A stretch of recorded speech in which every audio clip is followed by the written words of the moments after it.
Hey everyone, welcome back to a new video. Today I'm going to give you a couple of tips on how you can maximize your study routine. And I'm also going to tell you why I personally don't have a study routine. Alright, if you want to know, then definitely stay tuned.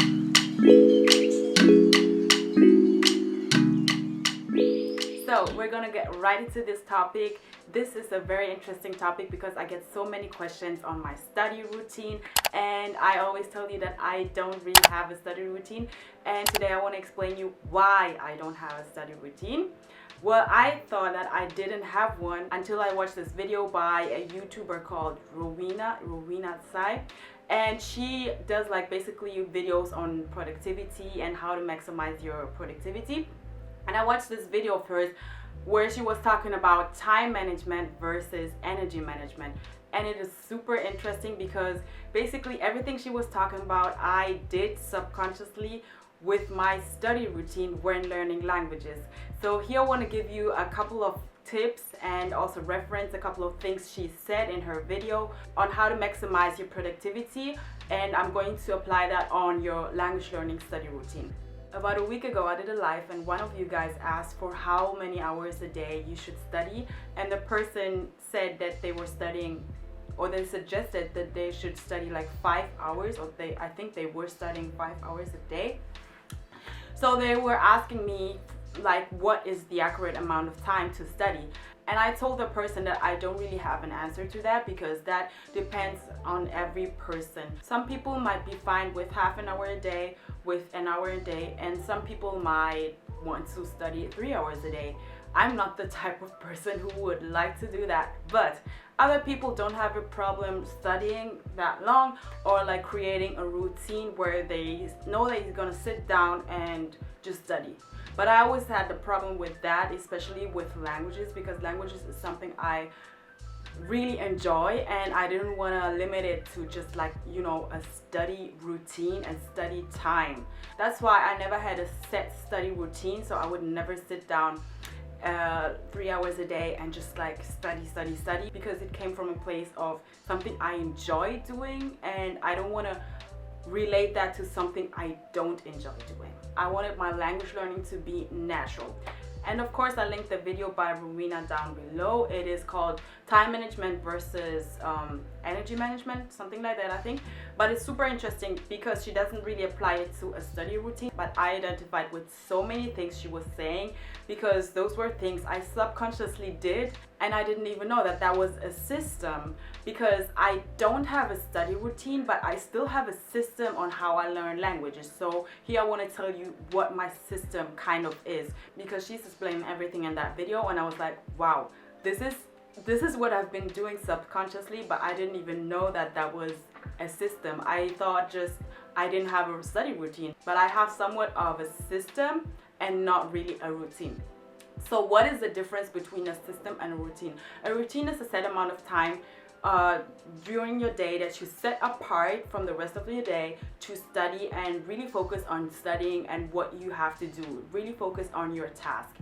But a system is more so something you do automatically and consciously, also subconsciously throughout your day. Let's say you get up early in the morning, you get ready to go to work, then you go off work, then you go home, and you cook. You know, everything you do throughout the day is kind of like a system, because you could blindfoldly even do the things, you know, because those are things you do on a daily basis. So those are things you have in your system already.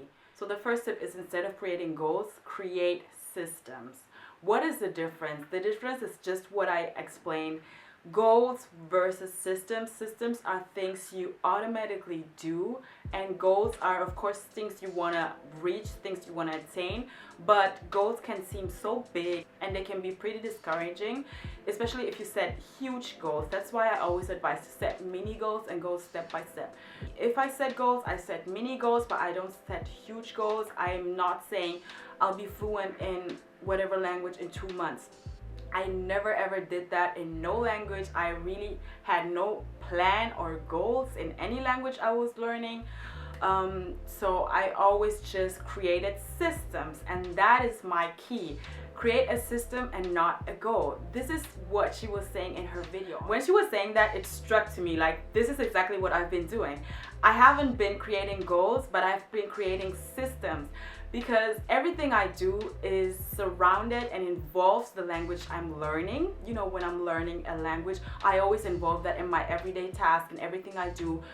So it's creating little systems instead of creating goals. So instead of saying, okay, I'm going to be fluent in 2 months in Japanese, I just create systems where I do things that involve Japanese, you know. So with those systems, I don't really have a goal, but with those systems, I go step by step until, you know, one day I get to fluency, hopefully. So this was just an example, but this is basically how I operate when learning languages. So instead of creating goals, I create systems, and this is exactly what she was saying in her video.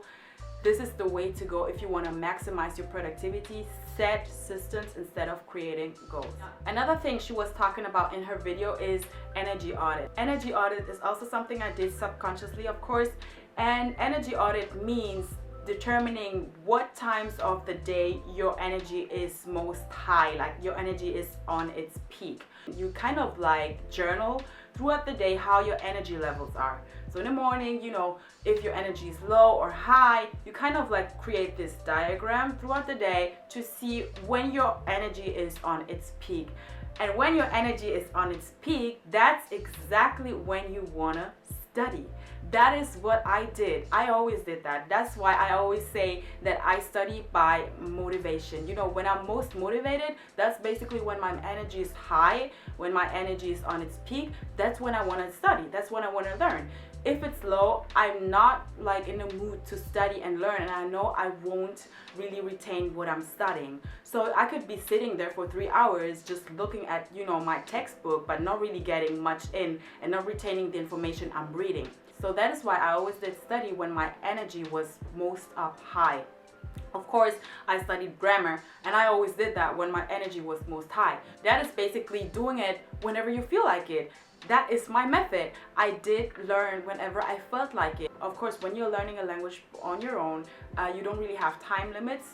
Well, if it's not for school or job, you know, you don't really have a time limit. So don't put so much pressure on yourself, but really try to be free with it. Have fun with it. Don't create those super big goals in a short amount of time, you know, but create systems, like I said. And also, secondly, determine what is your energy peak. Like during a normal day, what is your energy peak? Some days you might not even feel like studying, then just don't study. It's as simple as that, because, you know, I didn't have pressure to attain a certain goal, to reach a certain goal at a certain amount of time. So I was just like, I'm learning this language, but I have my own time frame, you know, so I study whenever I feel like it. So sometimes I might go 2-3 days without studying, and then on one day I might study like for 3 or 4 hours because I feel like it and my energy is really up high. And when your energy levels are high, then your motivation, of course, is also high. So to create the maximization of productivity while studying, you know, schedule your study routine around that peak of energy level. You know, it's mostly throughout the same time of the day. It could be throughout, it could be on another time, but depending on yourself, on when you feel like it, you create that study routine around your most high energy level.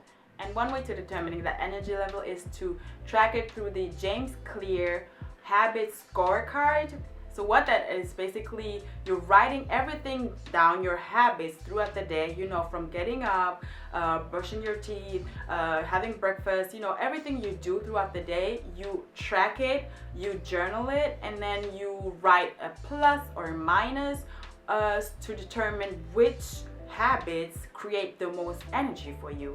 So this is how you can, you know, also schedule your study routine around those habits and involve the languages you're learning. I always incorporated my languages I was learning into those habits, and this is what I do like up until now.